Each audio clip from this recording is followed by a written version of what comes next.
الحمد لله نحمده ونصلي على رسوله الكريم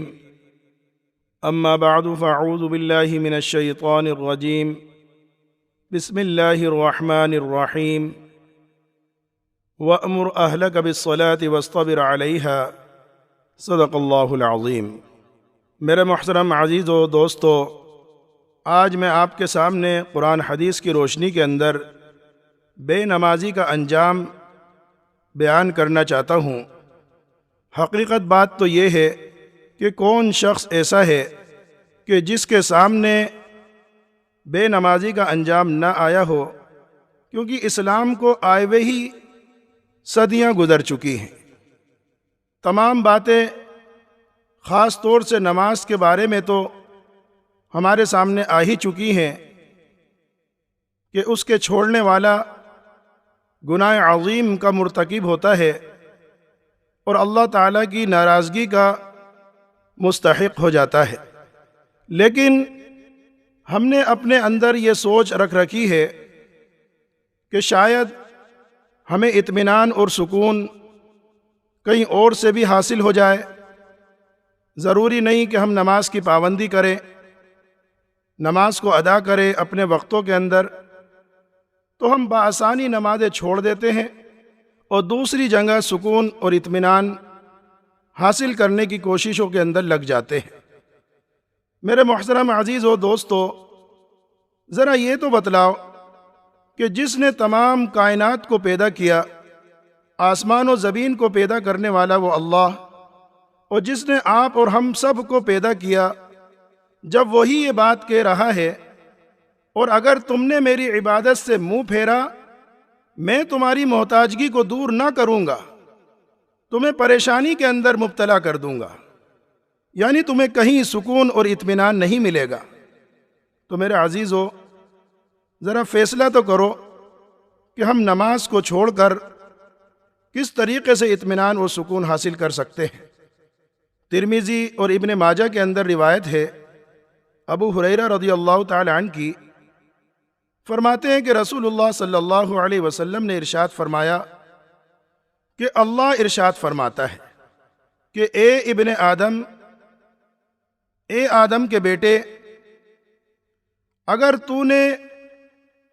میری عبادت کے لیے اپنے آپ کو فارغ کر لیا، میں تیرے سینے کو غنا اور استغنا سے بھر دوں گا اور تیری محتاجگی کو دور کر دوں گا، اور اگر تو نے ایسا نہ کرا تو میں تیرے سینے کو فکر اور شغل سے بھر دوں گا اور محتاجگی بھی دور نہ کروں گا۔ تو میرے عزیزو، جب اللہ ہی یہ ارشاد فرما رہا ہے کہ اگر تو نے میری عبادت سے منہ پھیر لیا تو میں تمام چیزوں کے اندر تجھے مشغول کر کے پریشان کر دوں گا، یعنی تجھے سکون اور اطمینان حاصل نہ ہوگا۔ جیسے تفسیر معارف القرآن کے اندر بھی ہے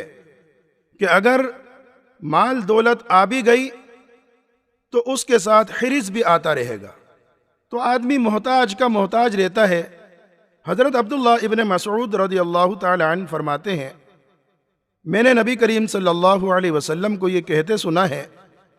کہ جو شخص اپنی تمام فکروں کو ایک فکر آخرت کی فکر بنا لے تو دنیا کی تمام فکروں کی کفالت اللہ تعالیٰ خود کر دیں گے، اور اگر وہ اپنی فکروں کو دنیا کے مختلف کاموں کے اندر لگائے رکھے تو اللہ تعالیٰ کو بھی اس بات کی کوئی پرواہ نہیں کہ وہ فکروں کے کسی جنگل کے اندر ہلاک ہو جائے۔ تو میرے محترم، کیا ہمارا آخرت کا یقین کمزور ہے؟ کیونکہ یہ بات بھی حقیقت ہے کہ اگر آخرت کا یقین کمزور ہو تو اعمال کے اندر خود بخود کمزوری آ جاتی ہے، کیونکہ ایمان کی صحت کے لیے ضروری ہے آخرت کا یقین ہمارا پختہ ہو۔ یہی تو وجہ ہے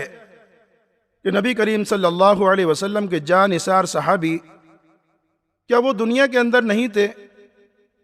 ان کو تمام کاموں نے کیا نہیں گھیر رکھا تھا؟ حضرت فاروق اعظم رضی اللہ تعالی عنہ بادشاہ تھے اپنے وقت کے، حکومت کی ذمہ داری ان کے سپرد تھی، انہوں نے فرمان جاری کرا تمام عمال حکومت کو کہ تمہارے سب کاموں سے زیادہ اہم کام میرے نزدیک نماز ہے۔ تو میرے محترم کہ حضرت فاروق اعظم نہیں جانتے تھے کہ حکومت کے کام کتنے بڑے ہوتے ہیں، تو ہمیں کون سے کاموں نے ایسا مشغول کر دیا جو کام ہماری نمازیں چھٹا دیتے ہیں۔ عروہ بن زبیر جب کسی وزراء اور سلاطین کو دیکھتے، ان کی نظر ان کی مال دولت کے اوپر جاتی، تو گھر میں آتے اپنے گھر والوں کو نماز کا حکم کرتے اور قرآن کریم کی آیت پڑھ کے سناتے، وَأْمُرْ أَهْلَكَ بِالصَّلَاةِ وَاصْطَبِرْ عَلَيْهَا۔ خود فاروق اعظم رضی اللہ تعالی عنہ بھی رات کو جب نماز کے لیے کھڑے ہوتے تو اپنے گھر والوں کو نماز کے لیے بیدار کرتے اور قرآن کریم کی یہی آیت سنا دیتے، وَأْمُرْ أَهْلَكَ بِالصَّلَاةِ وَاصْطَبِرْ عَلَيْهَا۔ تو لوگوں ہم فیصلہ کریں کہ یہ لوگ بھی تو تھے جن کو اللہ تعالیٰ نے حکومتیں دے رکھی تھی،